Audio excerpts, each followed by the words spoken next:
All right, so welcome everyone to another episode of Bitcoin for Introverts. My name's Maureen Murat. I'm with Crowdfunding Advisors.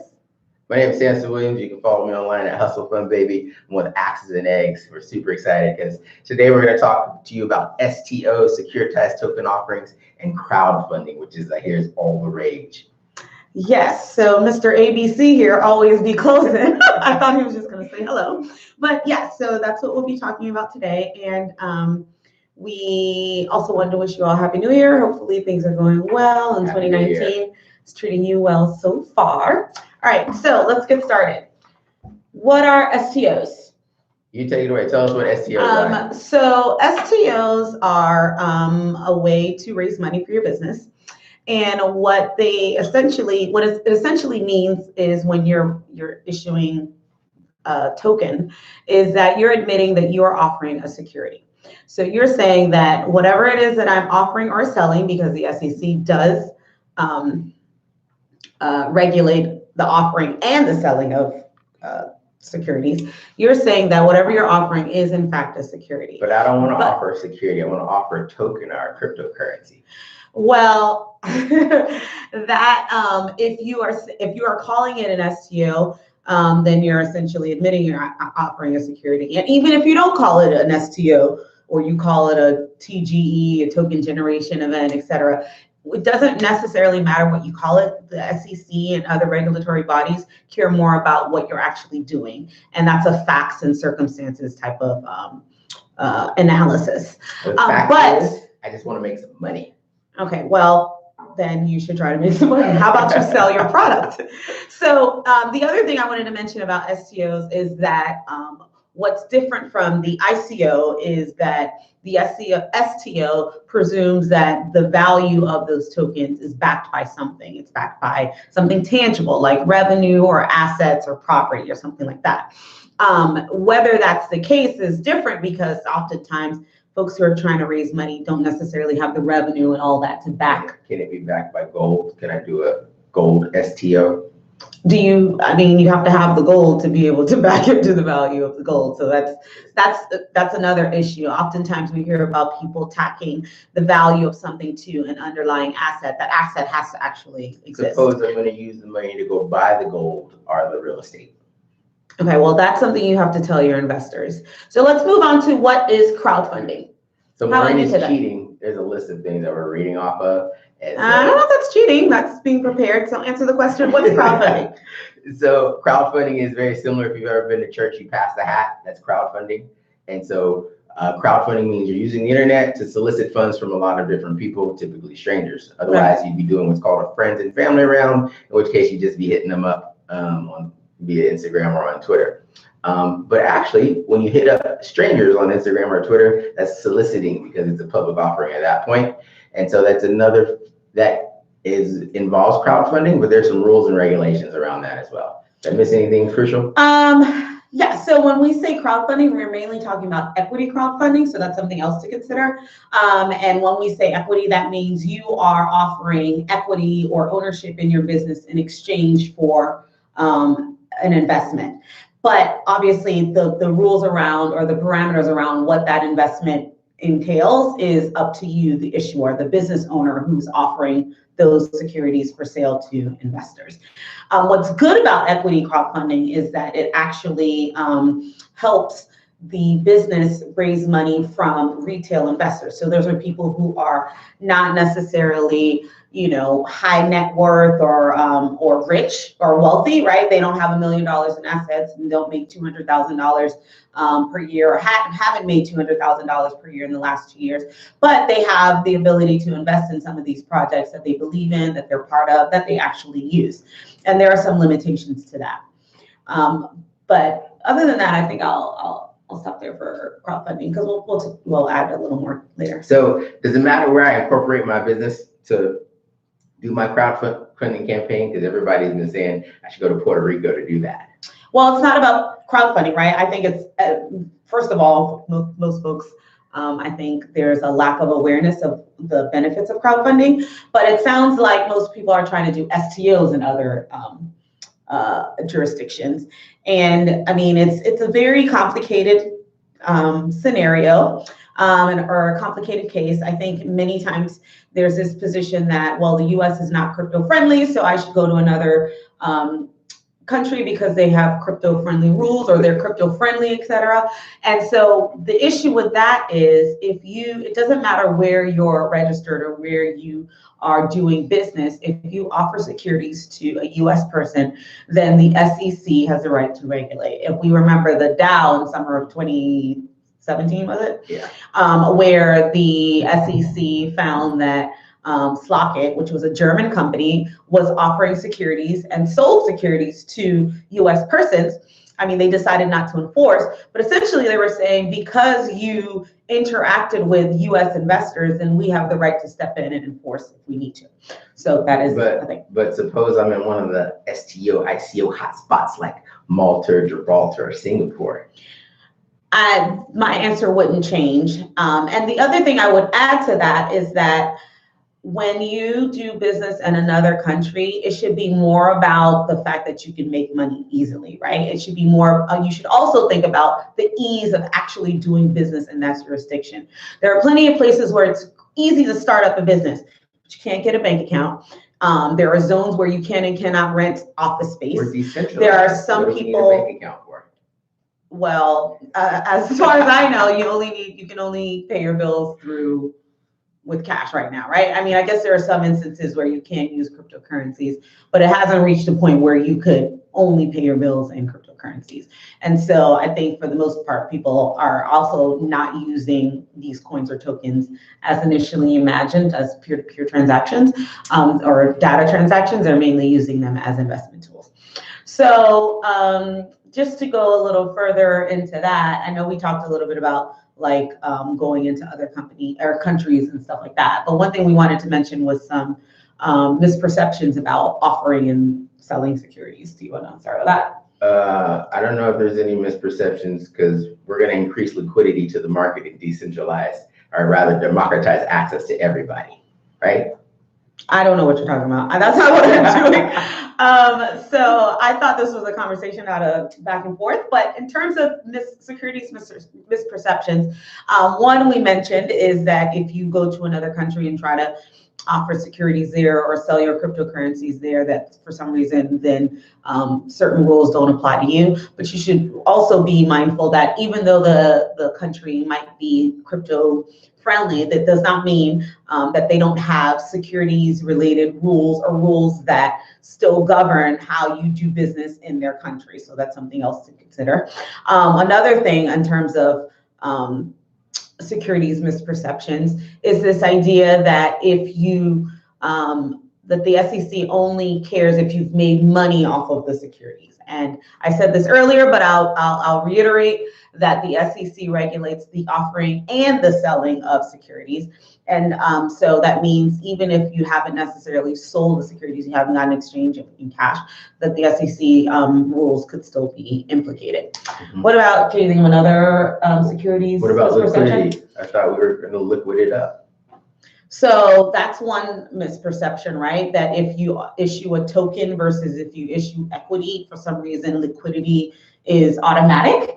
And that's not necessarily the case, right? So in terms of offering a security, the rules still apply in terms of what the lockdown periods are, or lockup periods, I'm sorry, are for lockup period. Let me finish my sentence.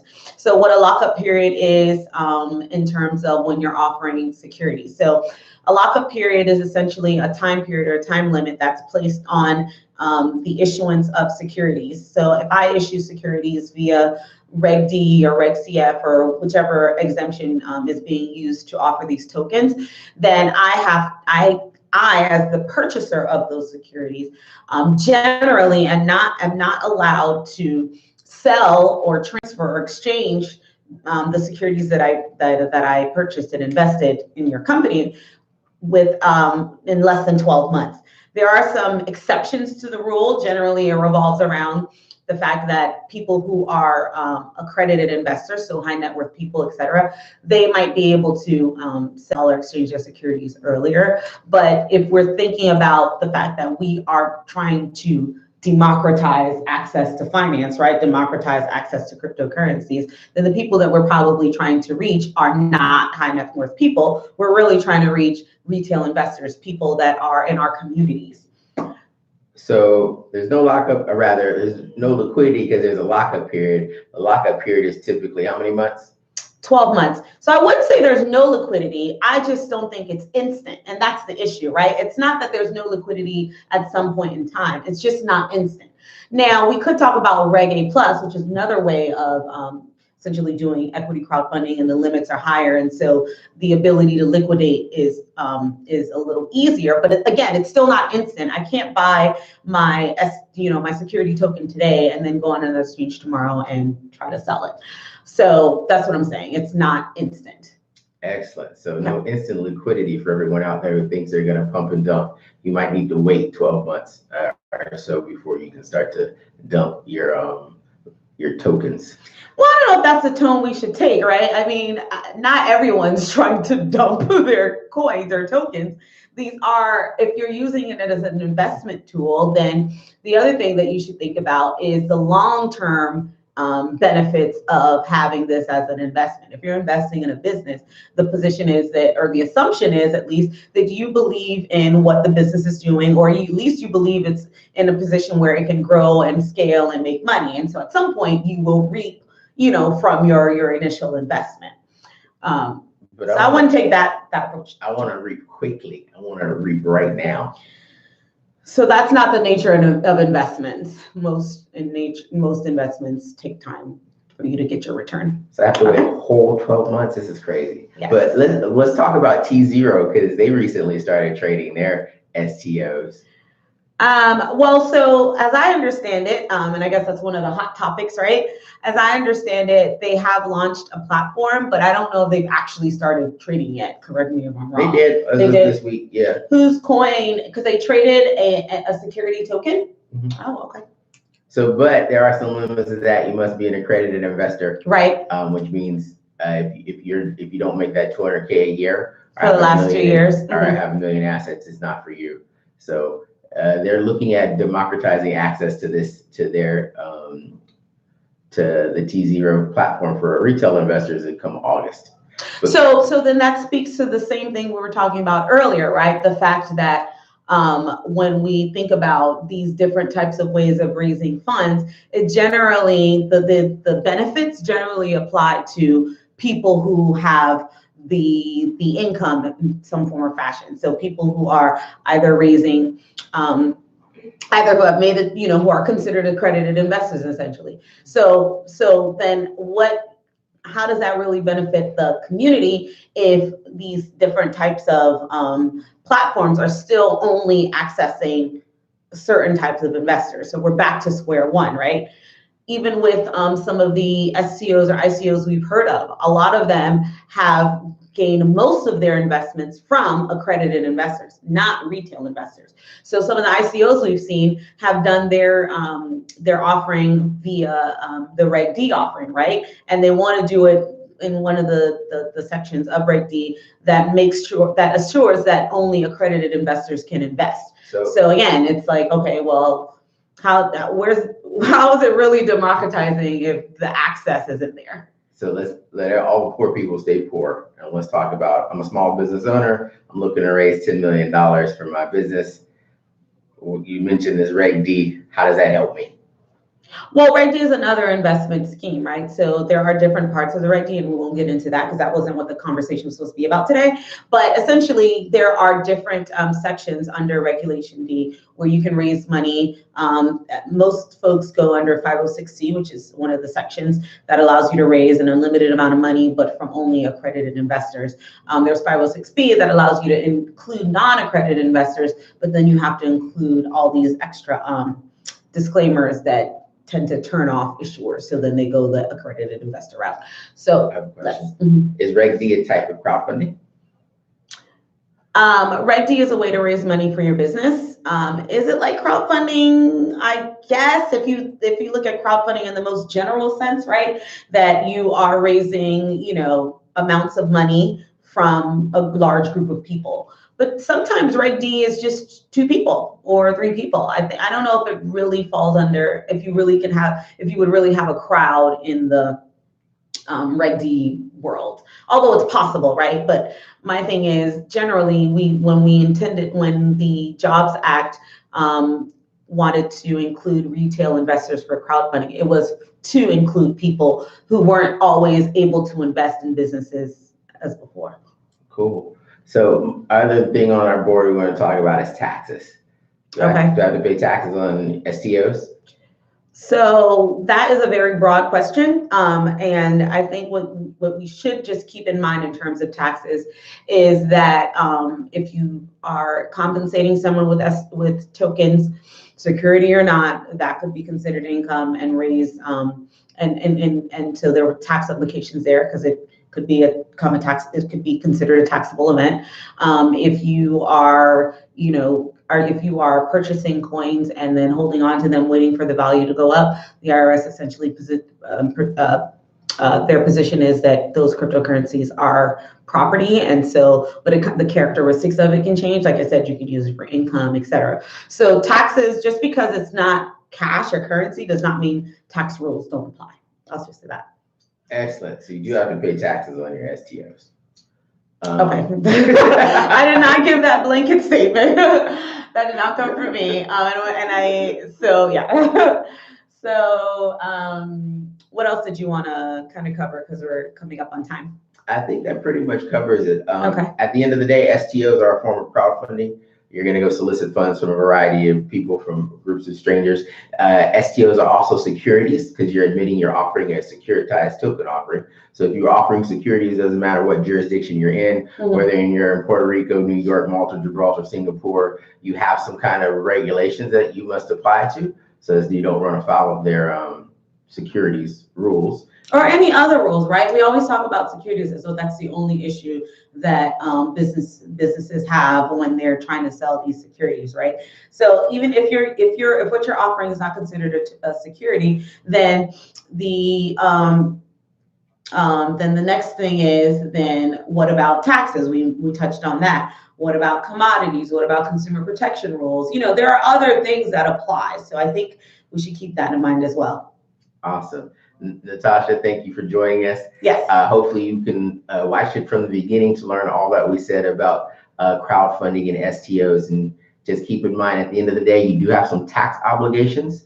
I know that everybody out there trying to raise money for your startup, trying to raise money to fulfill your dreams, you're always trying to figure out what is that secret method? How can we actually get out there and raise the capital you need to fund your business? It's a hard, tough road. It does cost some money. But keep in mind, get a lawyer and save a marketing budget. Because again, you can have the greatest product in the world, but if no one knows about it, because you can't market or you don't have funds to market it, then it's not going to move like you want it to. So, and I'll also say we have other videos, right? So if you go through the page, you can see other videos that might have more basic information to try to help you get to this point.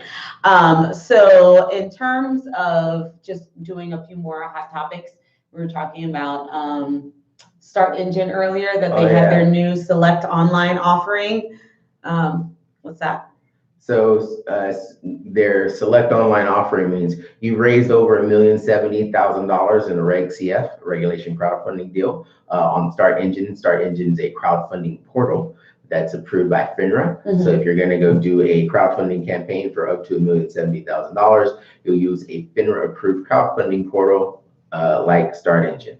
And so if you raise over that $1,070,000, there's a way that accredited investors that Start Engine will identify accredited investors in the deal. So if you go over that $1,070,000, so let's just say you raised $1.8 million, that $780,000 would come out from accredited investors. So they work out that magic behind the scenes. Whatever the balance is, yeah. And so it's just something that you should be aware of. It's called a Select Online offering, a Select Online offering. Again, that falls underneath the Reg CF, our Jobs Act crowdfunding rules.